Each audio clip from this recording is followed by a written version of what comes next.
नमस्कार दोस्तों, जैसा कि आप जानते हैं हमारा सब्जेक्ट हिंदी चल रहा था। तो हिंदी में हमने स्टार्टिंग की थी। मैंने आपको पिछली बार भी बता चुका हूँ मैं कि अक्षर से स्टार्ट किया था वर्ड, और वर्ड से शब्द, शब्द से वाक्य, वाक्य तक हम लोग पहुंच गए थे। अर्थात कहने से तात्पर्य यह है कि जो हमारा हिंदी है, हिंदी का जो बेसिक्स है वो हमारा लगभग कंप्लीट हो चुका था। अब थोड़ा हम एडवांस लेवल में चलते हैं। तो एडवांस में चलते वक्त हम सबसे पहले आज देखते हैं रस। क्या देखते हैं? रस। कि हिंदी में रस क्या होती है। तो रस क्या होती है? रस वो होता है, आपने कोई किताब पढ़ी, किताब पढ़ते पढ़ते आपको जो चीज अच्छी लगने लगती है ना, एक अंदर एक भाव होता है, एक सुकून होता है, वो रस होता है। अर्थात कहने से तात्पर्य यह है किसी काव्य को पढ़ते या सुनते वक्त जो आनंद की प्राप्ति होती है उसे हम क्या कहते हैं? रस कहते हैं। क्या? किसी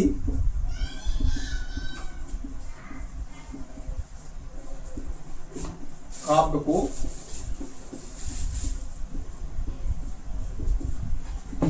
पढ़ते या सुनते वक्त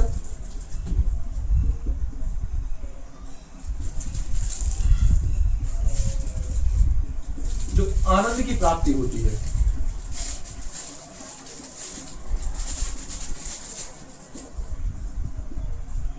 उसे रस कहते हैं।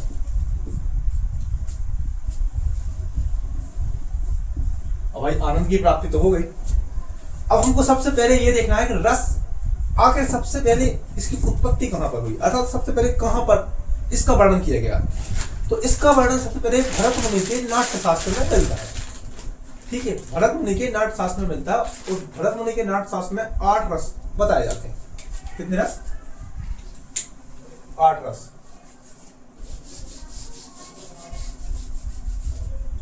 इसका जो सर्वप्रथम वर्णन है, सर्वप्रथम वर्णन मिलता है भरत मुनि के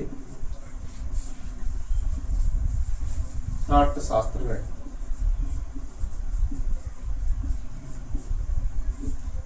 ठीक है, तो भरत मुनि के नाट्य शास्त्र में सबसे पहले वर्णन मिल जाता है, रस बताए जाते हैं 8। ठीक है, तो ये हो गया।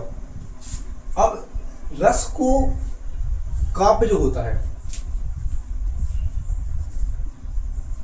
तो काव्य में जो सबसे प्रमुख माना जाता है वो माना जाता है रस। एक तो ये हो गया। चौथी बात ये है कि इसकी संख्या अलग अलग जगह अलग अलग मिलती है। जैसे भरत मुनि ने बताया है 8 प्रकार की। अगर सब लोगों को देखा जाए तो सब लोगों ने माना है कि रस 11 प्रकार की होती है। 11 प्रकार, ये हमारा सर्वमत है। वो कई जगह पे इसका वर्णन या इसके जो प्रकार है उनकी मिलती है 9 प्रकारों की संख्या मिलती है 9। तो ये हमारा रस का जो फॉर्मेट है ऊपर ऊपर का, या रस का जो उदय हुआ है, या फिर सबसे पहले वर्णन कहां पे मिलता है, ये हमने यहां पर देख लिया।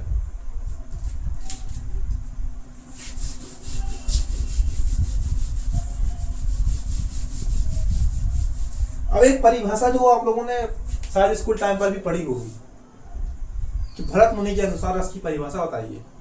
ठीक है, तो वो भी हम यहाँ पर देखने की कोशिश करते हैं क्योंकि वो हमारे लिए सबसे ज्यादा इंपॉर्टेंट रहती है। तो भरत मुनि के अनुसार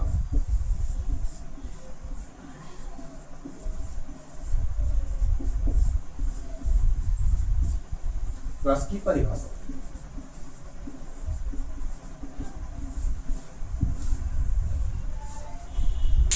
तो भरत मुनि ने क्या बताया? भरत मुनि ने बताया है कि विभाव वानुभाव,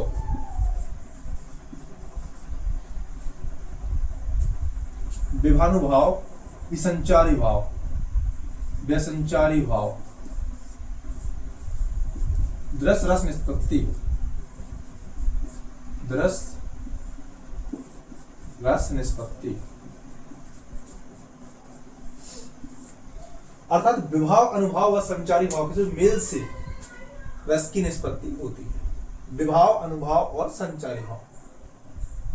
कि मेल से रस की निष्पत्ति होती है। ठीक है, अब हम देखते हैं विभाव, अनुभाव और संचारी भाव आखिर ये होते क्या है।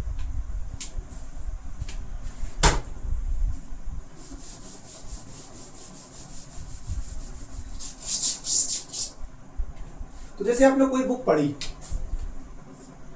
ये एक बुक मान के चलो आप, ठीक है, जो भी हो।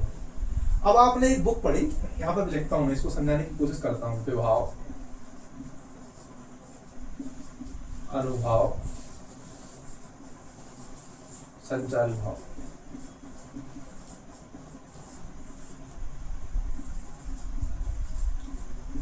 आपने ये बुक पढ़ी, तो आपकी बुक पढ़ते वक्त, आपने बुक पढ़ी तो बुक पढ़ते वक्त मन में कुछ विचारों का संचरण होता है।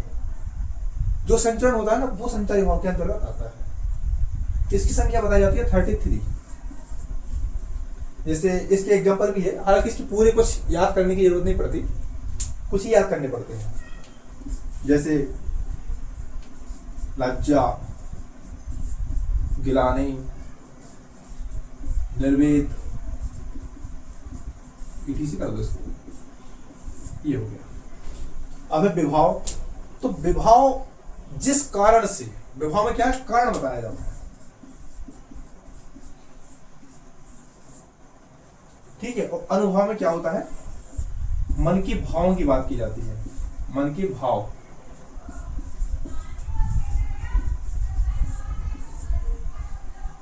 इसमें मन के भाव अर्थात जैसे आपने कोई बुक पढ़ी तो आपके मन में कौन कौन सी भाव जागृत हुए, ठीक है, वो आती है अनुभव के अंतर्गत। वो किन कारणों से जागृत हुए, वो आते हैं विभाव के अंतर्गत। ठीक है, किन कारणों से भाव जागृत हुए, वो आते हैं विभाव के अंतर्गत।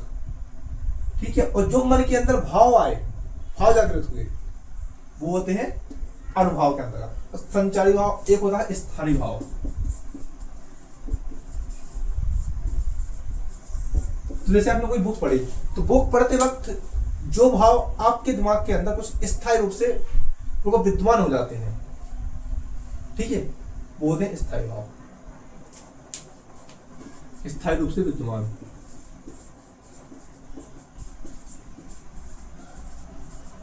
इसकी संख्या कहीं पर 9 मिलती है, वो तो अलग हम देख लेंगे, 10 मिलती है, 11। वैसे लगभग देखा जाए तो अगर कहीं आपको या एग्जाम में ये आता है कि कितने स्थायी भाव है, तो आपको 9 अगर ऑप्शन में हो तो आप पहले 9 लगाइए सबसे पहले।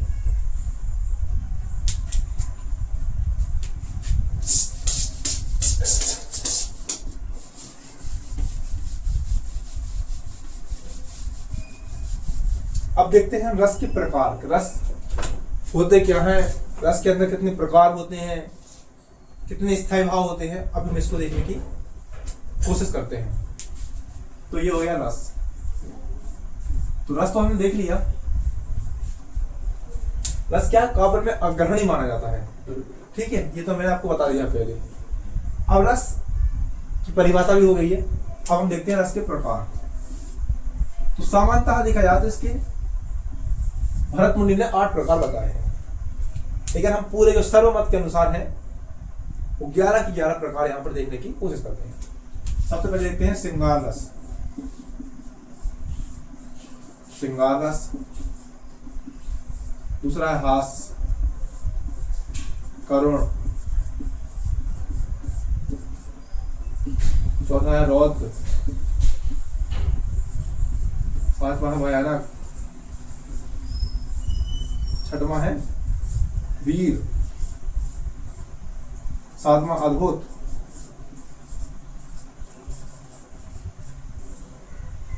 ठीक है। श्रृंगार, हास्य, करुण, रौद्र, भयानक, वीर, अद्भुत, शांत,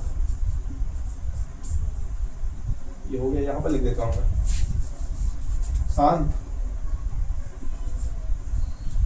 श्रृंगार, हास्य, करुण, रस, रौद्र, भयानक, वीर, अद्भुत, शांत, वात्सल्य,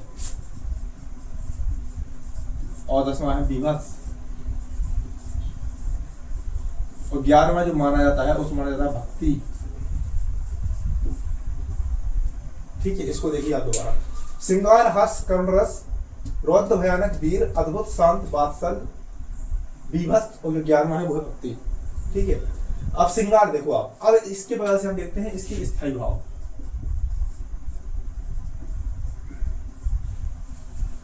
तो स्थायी भाव में देखना है श्रृंगार। श्रृंगार का स्थायी भाव होता है रति। हास्य का होता है हास। करुण का होता है शोक यानी दुख। रौद्र का होता है क्रोध। भयानक का होता है भय। वीर।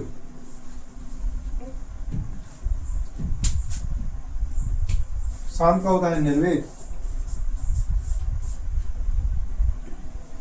वात्सल का होता है वत्सल। विवत्स का होता है जुगुप्सा। भक्ति का भी निर्वेद ही होता है। अब कौन कौन बचेंगे? वीर। अद्भुत का क्या होता है?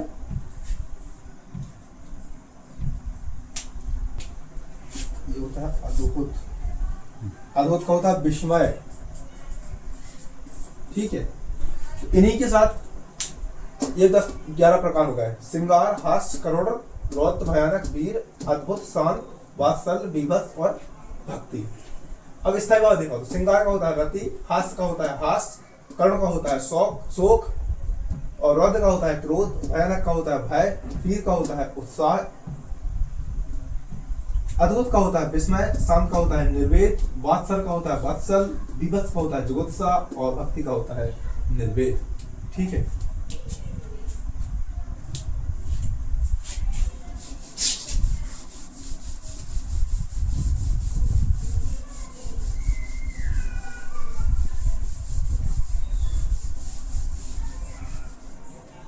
अब सबसे पहले देखते हैं हम श्रृंगार रस।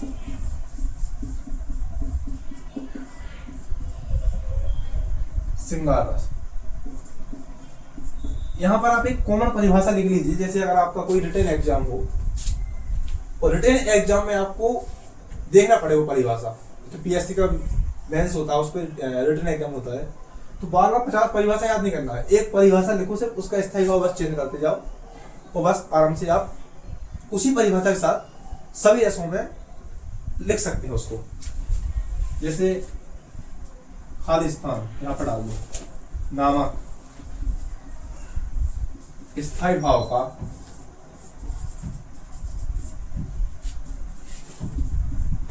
जब विभाव, अनुभाव तथा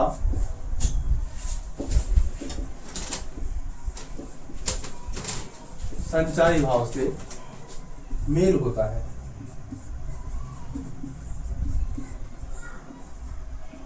तब वहां श्रृंगार रस होता है।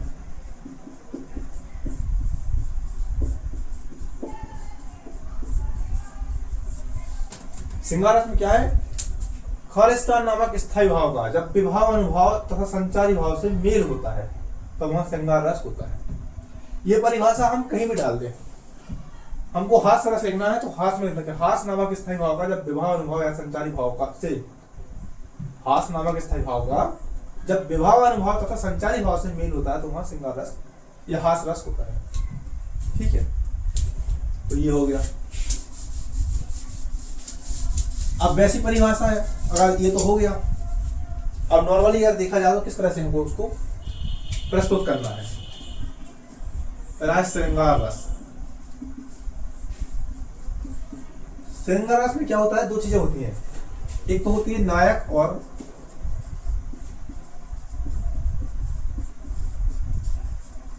नायिका के मिलन का वर्णन, और बिछुड़ने का वर्णन होता है, या बिछड़ने का वर्णन, बिछड़ने का वर्णन होता है।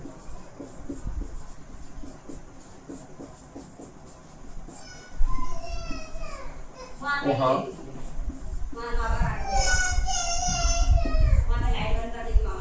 श्रृंगार रस होता है। जहां पर नायक और नायिका के मिलन का वर्णन या बिछड़ने का वर्णन होता है, वहां पर श्रृंगार रस होता है। ठीक है, अब देखना है हमको श्रृंगार के दो होते हैं प्रकार।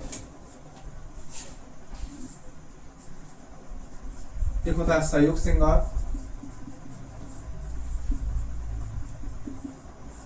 होता है वियोग श्रृंगार। संयोग श्रृंगार में क्या होता है कि नायक और नायिका के मिलन का वर्णन होता है।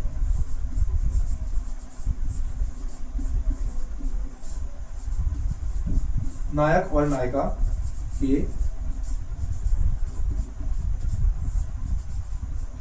मिलन का वर्णन होता है इसमें संयोग श्रृंगार में। और वियोग श्रृंगार में नायक और नायिका के बिछड़ने का वर्णन होता है, बिछड़ने का वर्णन होता है।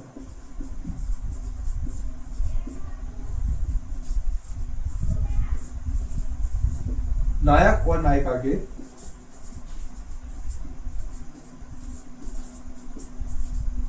बिछड़ने का वर्णन होता है।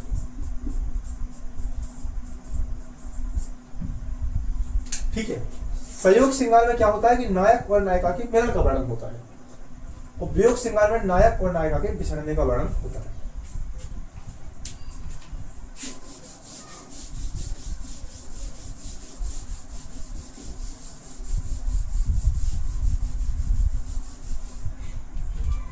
अब सबसे पहले हम देखते हैं संयोग श्रृंगार।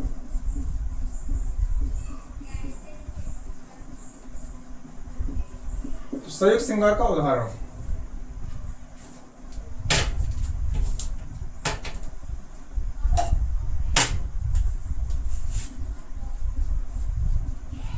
संयोग श्रृंगार का उदाहरण क्या है कि राम को रूप निहारत जानकी, राम को रूप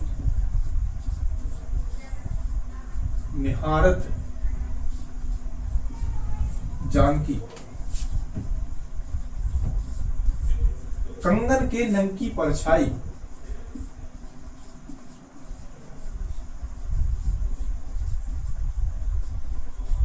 याते सब सुध भूल गई,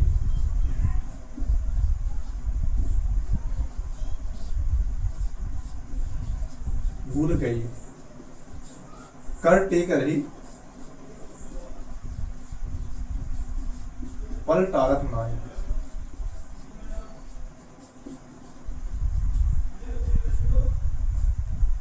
कि राम को रूप निहारत जानकी, संयोग श्रृंगार में क्या है, नायक और नायिका के मिलन का वर्णन है। राम को रूप निहारत जानकी, कंगन की नंग की परछाई। ठीक है, राम को रूप निहारत जानकी, जानकी कहां पर, कंगन के नंग की परछाई, जो उनकी कंगन है उसकी नंग में राम का रूप देखते हैं। या तो सब सुध भूल गई, कर टेक रही, पल टारत नहीं। और देखते देखते वो सब कुछ भूल गए।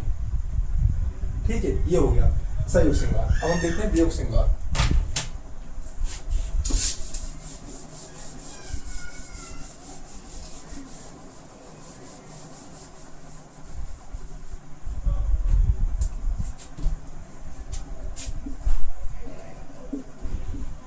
वियोग श्रृंगार, वियोग श्रृंगार में क्या है कि नायक और नायिका के बिछड़ने का वर्णन है।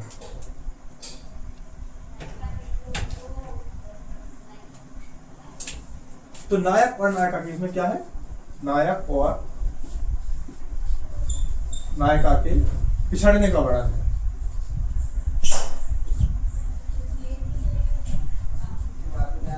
अब देखो आपसे, अब इसमें क्या उदाहरण है कि निसी दिन बरसत नैन हमारे, उदाहरण देता हूं इसका कि निसी दिन बरसत, निसी दिन बरसत नैन हमारे,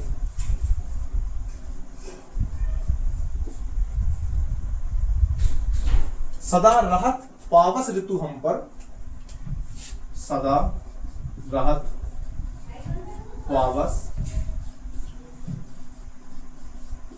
ऋतु हम पर, सदा राहत पावस ऋतु हम पर, जब से श्याम सिधारे।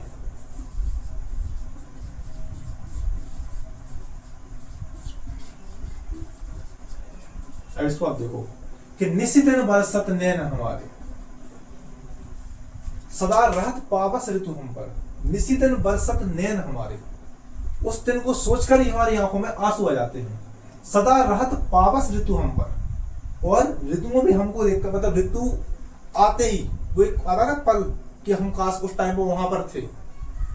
जब से श्याम सिधारे, जब से हमसे श्याम दूर हुए, कौन ऐसा बोलता है, निसी दिन बरसत नैन हमारे, राधा ही बोलती हैं ये।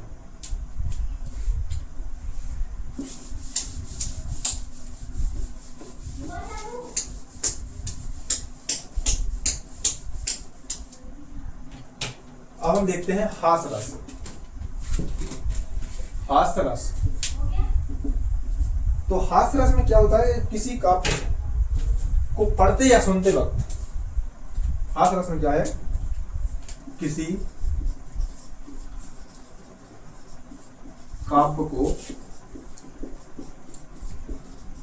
पढ़ते या सुनते वक्त हंसी आ जाए,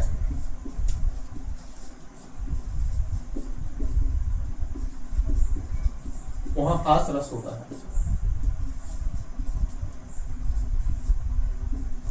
रस होता है,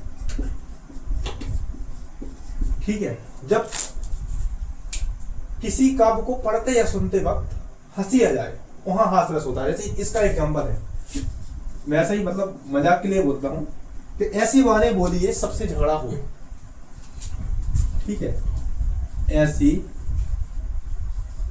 वाणी बोलिए सबसे झगड़ा होए, पर उससे झगड़ा ना कीजिए जो आपसे तगड़ा हो, ठीक है, पर उससे झगड़ा ना कीजिए जो आपसे तगड़ा हो, ठीक है।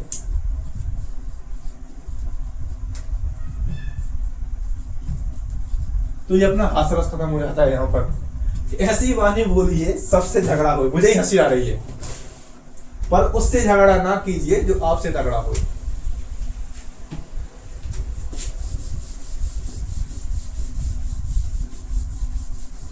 तो श्रृंगार हो गया, हास हो गया। अब करुण देखते हैं। करुण रस, करुण का स्थायी भाव हमने देखा था शोक, ठीक है। तो जहां पर किसी काव्य को पढ़ते या सुनते वक्त, जहां पर किसी काव्य को पढ़ते या सुनते वक्त क्या हो, या तो हानि,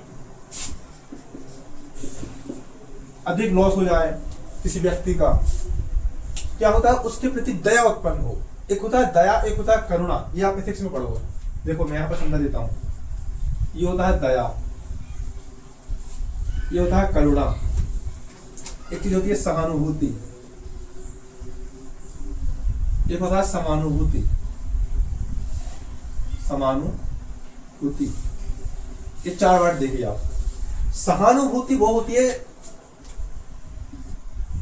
समानुभूति। समानुभूति मतलब जैसे आप हो, ठीक है, अब एक सामने वाला व्यक्ति जा रहा है, तो आपको उसके प्रति सहानुभूति हो सकती है कि भाई उसको ऐसा कर रहा है, उसके प्रति जो आपने उसको देखा, आपके अंदर दुख प्रकट हुआ, वो होता है सहानुभूति।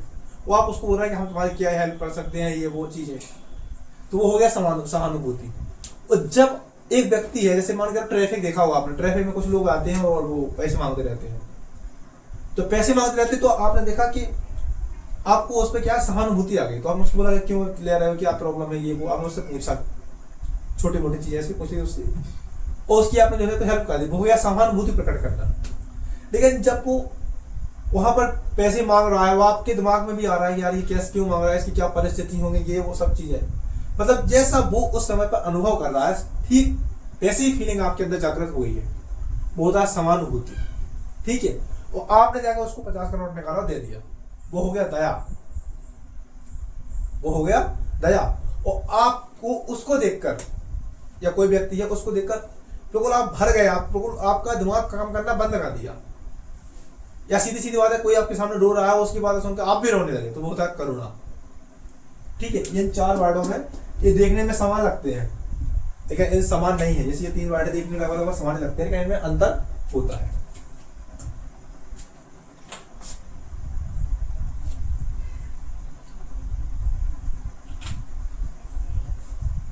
करुण हो गया है ना, करुणा हो गया।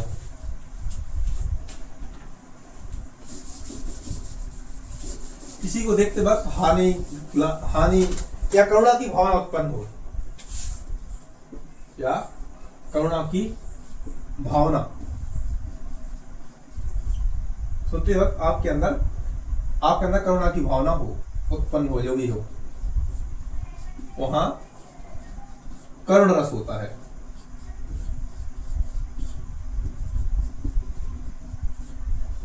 उदाहरण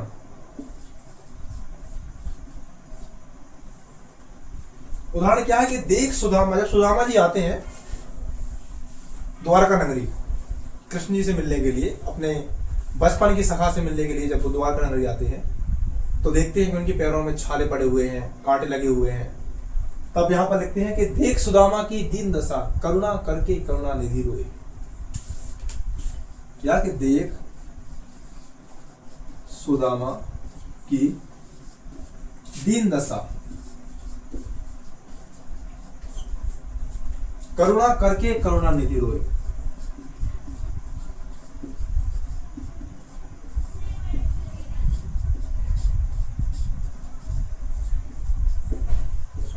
पानी परात को हाथ छुओ नहीं, पानी परात को हाथ छुओ नहीं। नैनन के जल से पग धोए, नैनन के जल से पग धोए। देख सुदामा की दीन दशा, करुणा करके करुणा निधि रोए। पानी परात को हाथ छुओ नहीं, नैनन के जल से पग धोए। देख सुदामा की दीन दशा, मतलब उनके दुख को देखकर वो इतने दुखी हो गए, करुणा करके करुणा निधि रोए, कि दुनिया पर करुणा व्यक्त करने वाले व्यक्ति करुणा में खो गए, अपना सब कुछ भूल गए। ठीक है, करुणा निधि रोए और उनकी आंखों से आंसू गिरने लगे। पानी परात को हाथ छुओ नहीं, और बगल में एक थाली रखी थी, तो उन्होंने क्या उसमें पानी में नहीं डाला, और उन्होंने उसमें क्या किया कि थाली रखी, उसके ऊपर सुदामा जी के पैर रखे, पैर रखते हुए लिखते हैं कभी कि नैनन के जल से पग धोए, और उनकी आंखों से जो आंसू है, तो आंसू इतने हो रहे थे कि उनके पूरे पैर धुल गए।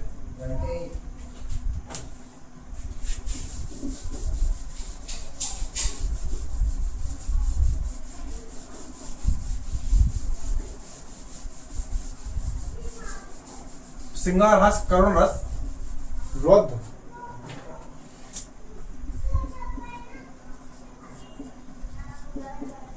रौद्र का अर्थ होता है क्रोध। तो जब किसी काव्य, कविता या उपन्यास को पढ़ते वक्त क्या क्रोध की भावना प्रकट हो, किसी काव्य, कविता, उपन्यास को पढ़ते वक्त क्रोध की भावना उत्पन्न हो, वहां क्या रौद्र रस होता है।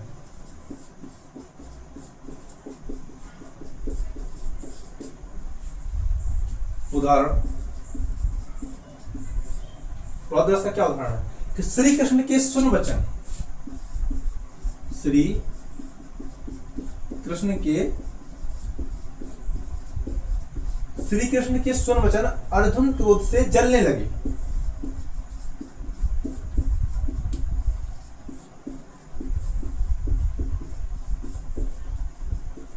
सब सुख अपना भूलकर करतल युगल, सब सुख अपना भूलकर कर्तव्य युगल मलने लगे। ठीक है, श्री कृष्ण के सुन वचन अर्जुन क्रोध से जलने लगे, सब शोक अपना भूलकर कर्तव्य युगल मलने लगे। संसार देखे अब हमारे शत्रु रण में मृत पड़े, संसार देखे अब हमारे शत्रु रण में मृत पड़े। करते हुए यहां घोषणा हो गए खड़े।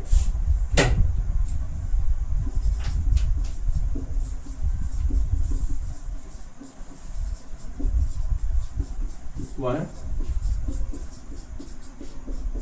हो गए खड़े। क्या है रौद्र रस में? क्या होता है कि किसी काव्य, कविता या उपन्यास को पढ़ते वक्त क्रोध की भावना उत्पन्न होती है व्यक्ति के मन में, जो पाठक होता है उसके मन में या श्रोता होता है उसके मन में। तो उदाहरण के द्वारा मैंने आपको समझाने की कोशिश की है कि श्री कृष्ण के सुरवचन अर्जुन क्रोध से जलने लगे, सब शोक अपना भूल कर कर्तव्य युगल मनने लगे, संसार देखिए अब हमारे शत्रु रण में मृत पड़े, करते हुए है घोषणा वह हो गए खड़े। ठीक है, श्रृंगार हास करुण रस रौद्र भयानक, आगे कौन है भयानक,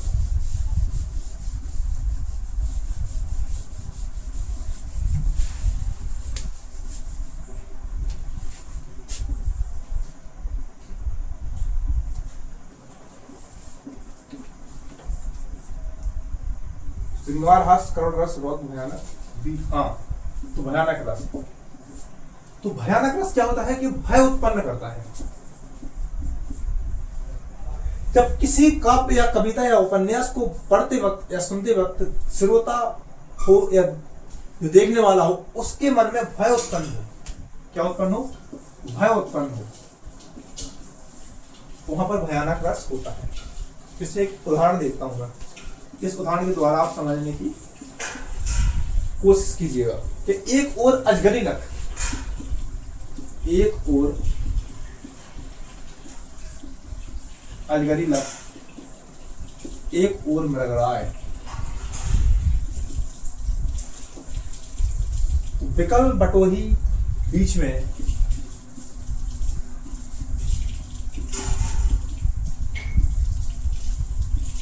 ही परियो मूर्छा खाए।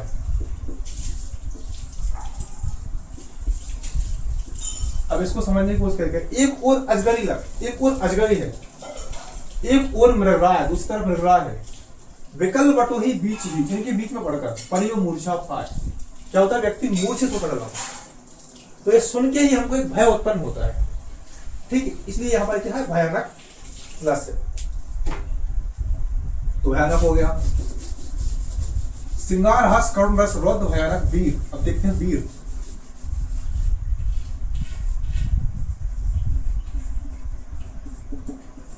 तो वीर का होगा उत्साह है।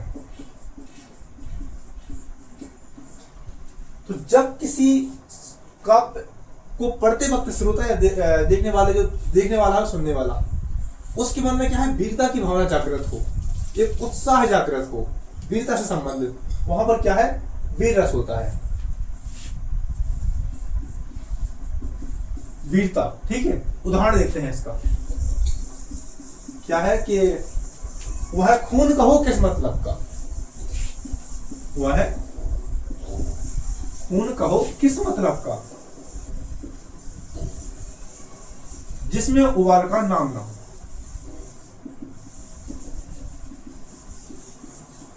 जिसमें उबाल का नाम ना हो, वह खून कहो किस मतलब का, वो खून किस काम का है जिसमें उबाल का नाम ना हो, और वह खून कहो किस मतलब का, वह खून कहो किस मतलब का, जो आ सके देश के काम ना हो,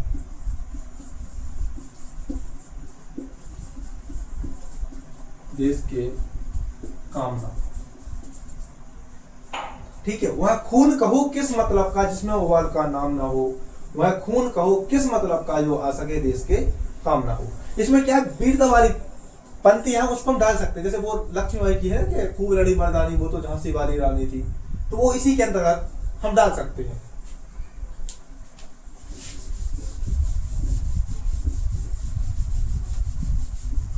अब देखते हैं अद्भुत, अद्भुत रस।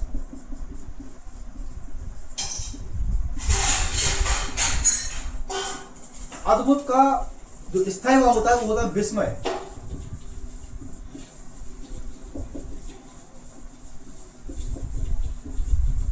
तो जब किसी काव्य को पढ़ते या सुनते वक्त कोई व्यक्ति चौकन्ना हो जाए, चौंक जाए, अचानक आश्चर्यचकित हो जाए कि ये कैसे हो गया। ठीक है, चौकन्ना होना, आश्चर्यचकित होना, ठीक है, हो, तो वहां पर क्या होता है, अद्भुत रस होता है। इसको आप एक उदाहरण के द्वारा समझिए। इसका उदाहरण क्या है कि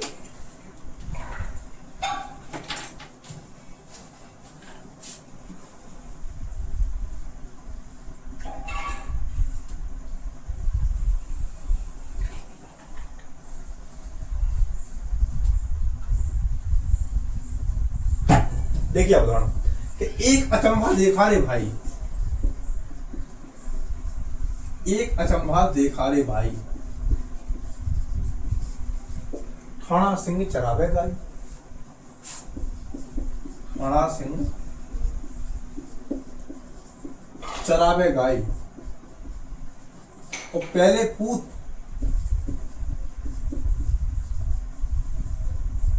पीछे भई माई, तो चेला गुरु की लागे पाई।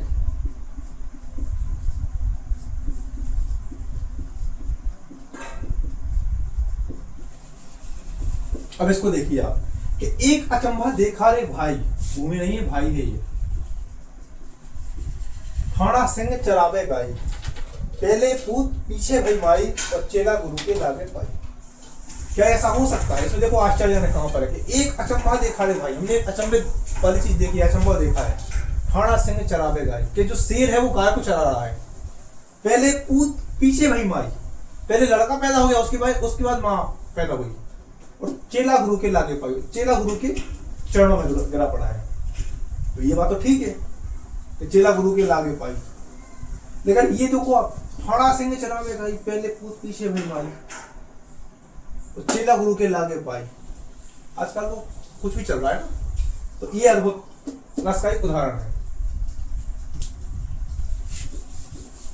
तो श्रृंगार हास करुण रस रौद्र भयानक वीर अद्भुत। अब देखते हैं शांत।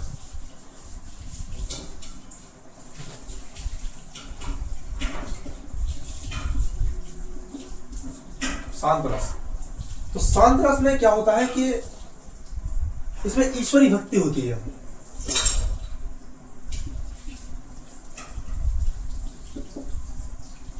अर्थात जहां व्यक्ति का ईश्वर से सीधा कनेक्टेड हो जाए, ठीक है, वहां पर शांत रस होता है। निर्वेद, इसका स्थायी भाव होता है निर्वेद।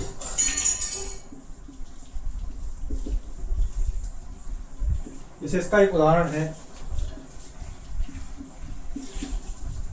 कौन सा इसका उदाहरण है कि मनमोहन काना मैं तो विनती करूं दिन रैन, मनमोहन काना मैं विनती करूं दिन रैन।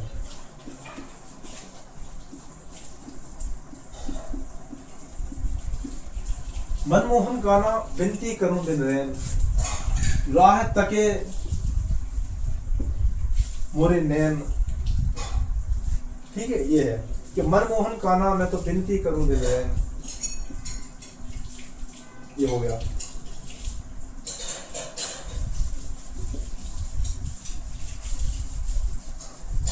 अगला रस है वात्सल्य रस।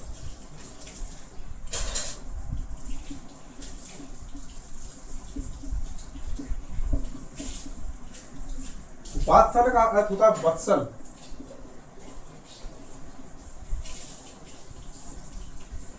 तो वत्सल में क्या होता है कि इसमें बचपन की जो, जैसे कृष्ण जी है तो ठीक है, तो उनकी जो बाल लीला है उनका वर्णन वत्सल के अंतर्गत आता है। जैसे उन्होंने कहा था कि मैया कभी बनेगी चोटी, मैया कभी, इसमें क्या है, बाल लीला होती हैं। वत्सल यानी प्रेम भावना होती है, ठीक है। इसमें बच्चे के प्रति जो माँ का प्रेम है वो दिखाया जाएगा, या पिताजी के प्रति जो बच्चे का प्रेम है वो भी दिखाया जाएगा। इसमें नायक और नायिका के प्रेम का वर्णन नहीं किया जाएगा, क्योंकि वो हम रति में, श्रृंगार में कर रहे हैं, जिसका स्थायी भाव रति है, ठीक है। तो वत्सल में देखिए आप, वत्सल में क्या है, उदाहरण के लिए तो मैया कभी बनेगी चोटी, मैया कभी बनेगी चोटी, कितने दिन मोहे दूध पिया बताओ, कितने दिन मोहे दूध पिया दिखाओ। यह अभाव है छोटी,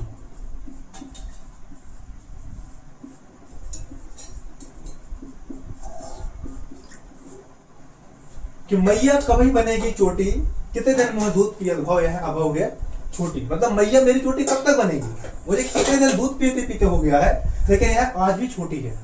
तो ये क्या है, कृष्ण जी है तो अपनी माँ यशोदा से ये बात बोलते हैं, ठीक है। तो इन्हीं के साथ जो हमारी रस वाली क्लासेस है आज, ठीक है, वो पूरी हो जाती है। और जो हम अब मिलते हैं अगली क्लास में। बहुत बहुत धन्यवाद आपका।